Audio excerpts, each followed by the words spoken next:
బరువు తగ్గడం కోసం అన్నం తినడం, చపాతీలు తింటూ సలాడ్స్ తింటూ బోర్ కొడుతుందా? అయితే మనం ఈ సింపుల్ ఫార్ములాతో ఈజీగా ఫ్యాట్ లాస్ చేయొచ్చు. మనందరం చేసే తప్పు ఏంటంటే ప్లేట్ నిండా ఎక్కువ అన్నం పెట్టుకొని తక్కువ కూర వేసుకోవడం. దీనివల్ల బాడీకి కార్బోహైడ్రేట్స్ ఎక్కువైపోయి మన బాడీకి ప్రోటీన్ అందక ఆటోమేటిక్గా మన బాడీలో ఫ్యాట్ అనేది పెరిగిపోతుంది. ఇది అన్నం తప్పు కాదు, ఇది మన ప్లేట్ బ్యాలెన్స్డ్ మీల్ తప్పు.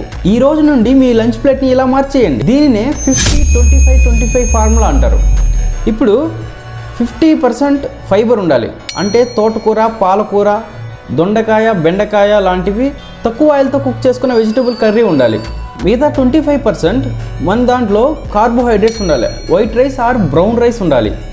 ఇక మిగిలిన 25% మన దాంట్లో హై ప్రోటీన్ మీల్ ఉండాలి, అంటే ఎగ్స్, చికెన్, పన్నీరు, సోయా ఇలాంటివి.